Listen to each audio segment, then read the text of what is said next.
Ang ebanghelyo sa unang araw ng bagong taon, 2025, ay ayon kay San Lucas chapter 2 verse 16 to 21 ay naglalarawan ng pagdalaw ng mga pastol sa sanggol na si Jesus sa sabsaban. Narito ang ilang mahahalagang aral mula sa mga talatang ito. Una, ang pagiging handang tumugon sa tawag ng Diyos, being willing to respond to God's call.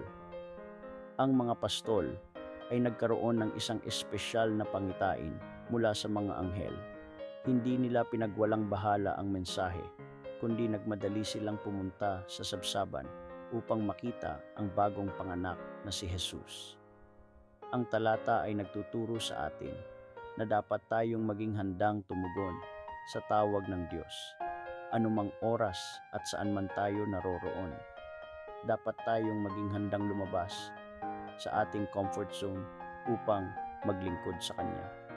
Pangalawa, ang kasiyahan sa paglilingkod, the joy of service. Ang mga pastol ay nagalak nang makita ang sanggol na si Jesus. Hindi sila natakot o nag-alinlangan, kundi nagsaya at nagpasalamat sa pagkakataong makasaksi ng isang himala. Ang talata ay nagpapaalala sa atin na ang paglilingkod sa Diyos ay nagdudulot ng kagalakan at kasiyahan.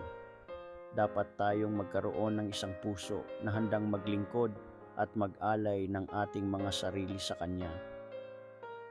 Pangatlo, ang pagbabahagi ng mabuting balita, sharing the good news.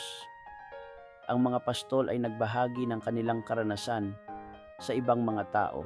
Ikinuwento nila ang tungkol sa sanggol na si Jesus at sa mensaheng kanilang narinig mula sa mga anghel. Ang talata ay nagtuturo sa atin na dapat tayong maging mga tagapagbalita ng mabuting balita. Dapat tayong ibahagi ang ating pananampalataya sa iba at magpasalamat sa pag-ibig ng Diyos. Pang-apat, ang kahalagahan ng pagiging mapagpakumbaba, the importance of being humble.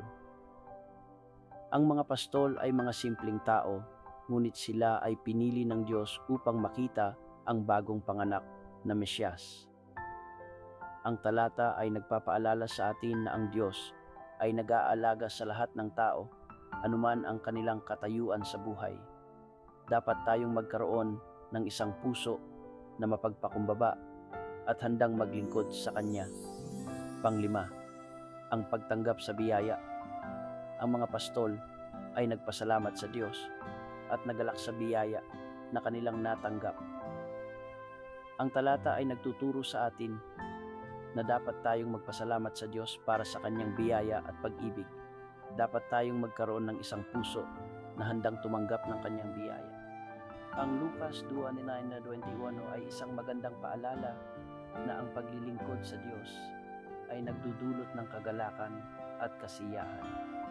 Dapat tayong maging handang tumugon sa Kanyang tawag, magbahagi ng mabuting balita at magpasalamat sa Kanyang biyaya.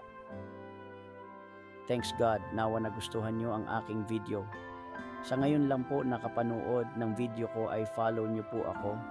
Sa YouTube, please subscribe at Bro Chris channel at follow sa aking reels. Sa Bro Chris Montadraya at like, subscribe, share, and comment. Thanks for watching and listening. God bless you. The Word of God is a guide in daily life.